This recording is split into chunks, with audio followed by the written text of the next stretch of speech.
Ovarian masses అనేది ఒక important disease అండి ఆడవాళ్ళలో. ఓవేరియన్ మాసెస్ కానీ అది ఎందుకు అంటే ఓవరీ అనేది అంటే అండాశయాలు అంటాం మనము. గర్భసంచికి అటువైపు ఇటువైపు అండాశయాలు ఉంటాయి. అవి అండాలు పెరుగుదల అండం విడుదల అనేది అక్కడి నుంచి జరుగుతుంటుంది. కొన్ని సందర్భాల్లో అక్కడ growths in the form of cyst లాగా, అంటే నీరు చేరి ఒక నీరు తిత్తిలాగా ఫామ్ కావచ్చు, లేదా సాలిడ్ గ్రోత్ లాగా కూడా ఫామ్ కావచ్చు. అవి మనకి ఎన్నో అంటే క్యాన్సర్కి దానికి ఎన్నో కారణాలు ఉంటాయి. క్యాన్సర్ కానివి కూడా ఉంటాయి, క్యాన్సర్ అయ్యేవి కూడా కారణాలు ఉంటాయి.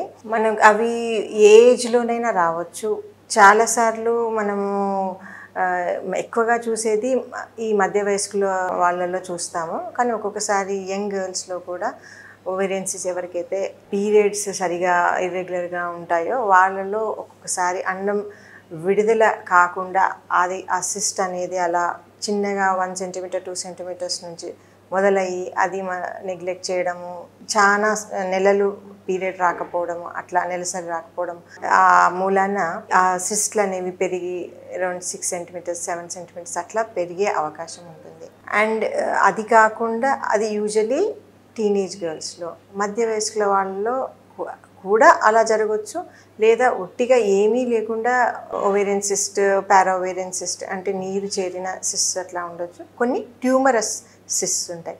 ట్యూమర్ అన్నప్పుడు అది సిస్ట్ రూపంలో అయినా ఉండొచ్చు, సాలిడ్గా ఇదిగా ఉండొచ్చు, మాంసం మాదిరిగా కూడా గ్రోత్ ఉండొచ్చు. అవి మోస్ట్లీ క్యాన్సర్ అయ్యే అవకాశం ఉంటుంది. ట్యూమర్స్లో కూడా దాదాపు 70 to 80% నాన్ క్యాన్సరస్ ఉంటాయి, కొంత భాగం క్యాన్సరస్ ఉంటాయి. ఏది ఏమైనా ఓవేరియన్ సిస్ట్ అనేది వెంటనే ఈ పర్టికులర్ సైజ్ అంటే ఇప్పుడు మెనోపాజ్ కంటే ముందు ఒక 5 సెంటీమీటర్స్ 6 సెంటీమీటర్స్ వరకు మనం ట్యాబ్లెట్స్ ఇచ్చి చూడొచ్చు, లేదా రెగ్యులర్ ఫాలోఅప్ మీద చూడొచ్చు. ఏమి ఉంది అనేది మనం అల్ట్రాసౌండ్ చేసి చూసుకొని ఏమైనా సస్పిషన్ ఉందా.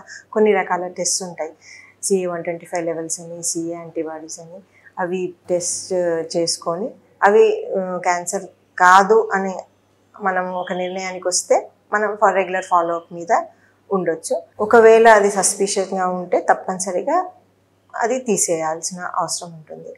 కొన్నిసార్లు యంగ్ గర్ల్స్లో కూడా ఈ చిన్నపిల్లలో కూడా ఆ సిస్ట్లు అనేవి ఫామ్ అయ్యి ఆ సిస్ట్లు వడి తిరగడము, లేదా వడి తిరిగినప్పుడు సివియర్ పెయిన్ రావచ్చు. అండ్ అక్కడికి ఆ బ్లడ్ సప్లై అనేది ఆగిపోయి ఆ అండాశయం లేదా ఓవరీ అనేది ఆ కణాలు చనిపోవడం జరుగుతుంటాయి, నెక్రోసిస్ అవుతాయి. దాని తర్వాత ఆ అండాశయం పనికి ఉండకపోతుంది. అండ్ గ్యాంగ్రీనస్ ఇది కావచ్చు, కాంప్లికేషన్స్ అవి రావచ్చు.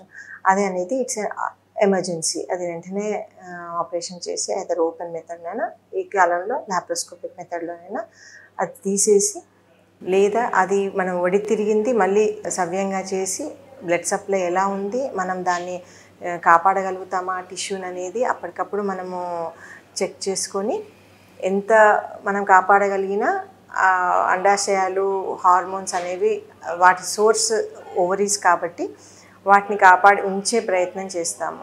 వాటిని మళ్ళీ అది ట్విస్ట్ కాకుండా లేదా టార్షన్ కాకుండా మంచిగా ప్లైకేట్ చేసి పెట్టేస్తాము. ట్యూమరస్ సిస్ట్ కానీ ఐదర్ సాలిడ్ కానీ సిస్టిక్ ట్యూమర్స్ అట్లా ఏమన్నప్పుడు మాత్రం తప్పనిసరిగా అది తీసేయాల్సి ఉంటుంది. అది తీసేసి బయాప్సీ చేసి అది ఎలా ఉన్నాయో ఏంటిది దాని ఆరిజిన్ అనేది మనం చూసుకోవడం చాలా ఇంపార్టెంట్. అయితే మెయిన్గా ఈ మెనోపాజల్ ఏజ్ గ్రూప్లో అంటే 60 ఏళ్ళు దాటిన వాళ్ళలో 50 ఏళ్ళు దాటిన వాళ్ళలో వచ్చే ట్యూమరస్ సిస్ట్ కానీ సాలిడ్ సిస్ట్ కానీ ఎక్కువ క్యాన్సరస్ ఉండే అవకాశాలు ఉంటాయి. కాబట్టి అవి చిన్న సైజు ఉన్నా కూడా మనం వాటిని ఇగ్నోర్ చేయకూడదు.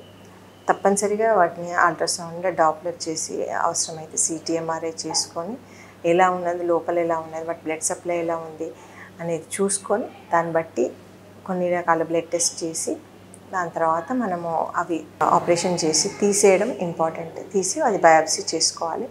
అండ్ అది ఏమున్నది అనేది మనం చెక్ చేసుకొని దానికి అనుగుణంగా మనం ట్రీట్మెంట్ తీసుకోవాలి. అండ్ ఓవేరియన్ క్యాన్సర్, దీంట్లో ఒక్కటి నేను చెప్పొచ్చేది ఏంటంటే ఓవేరియన్ క్యాన్సర్ అనేది అది ఎర్లీ స్టేజెస్లో బయటపడదు. అది మనకి సిమ్టమ్స్ వచ్చి ఒక మాస్ లాగా కడుపులో తెలిసే స్టేజ్ వచ్చింది అంటే అది అడ్వాన్స్ స్టేజ్ అయిపోతుంది. అప్పుడు మనం ఎక్కువ చేయలేము. అప్పుడైనా ఆపరేషన్ చేసి అవి తీస్తాము, దాని తర్వాత రేడియోథెరపీ కీమోథెరపీ కానీ చేస్తాము. బట్ స్టిల్ అది అడ్వాన్స్ స్టేజ్ అయిపోతుంది కాబట్టి మనం ఎక్కువ పేషెంట్కి హెల్ప్ చేయలేకపోతాం. అంటే ఎర్లీ స్టేజెస్లో తెలియడం కష్టమే ఓవేరియన్ క్యాన్సర్స్. కాకపోతే కొన్ని సిమ్టమ్స్ ఎలా ఉంటాయంటే బరువు తగ్గిపోవడము, ఆకలి తగ్గడము, సడన్గా అప్పుడు మంచిగా అప్పటి వరకు బాగున్న సడన్గా బరువు తగ్గిపోవడము, నీరసంగా ఉండడము, అండ్ కడుపులో ఉబ్బరంగా, అంటే మామూలుగా అది ఎసిడిటీ అని అనుకుంటాము. ఎసిడిటీ అనుకొని అశ్రద్ధ చేయడము, దానికి సంబంధించిన ట్యాబ్లెట్స్ తీసుకోవడము అవి జరుగుతుంటాయి. అట్లా మనం ఎసిడిటీకి అనుకోని ట్యాబ్లెట్స్ ఇచ్చినా కూడా ఒక పేషెంట్ ఎప్పుడైతే అది సరికాట్లేదో మనకి వెంటనే ఒక అనుమానం రావాలి. అయితే జీర్ణాశయమైన అండాశయమైన వీటికి సంబంధించిన ఏమన్నా ఉన్నాయా, అబ్నార్మాలిటీస్ ఏమన్నా ఉన్నాయా అనేది చూసుకోవడం చాలా ఇంపార్టెంట్. అది మనం చూసుకొని ఏమన్నా డౌట్ ఉన్నా మనము ల్యాప్రోస్కోపీ చేసి బయాప్సిస్ చేసి వాటిని తీసేసి ఎర్లీ స్టేజెస్లో మనం ఏమైనా ట్యాకిల్ చేయగలిగితే కొంచెం మనకి సర్వైవల్ రేట్ అనేది ఎక్కువగా ఉంటుంది.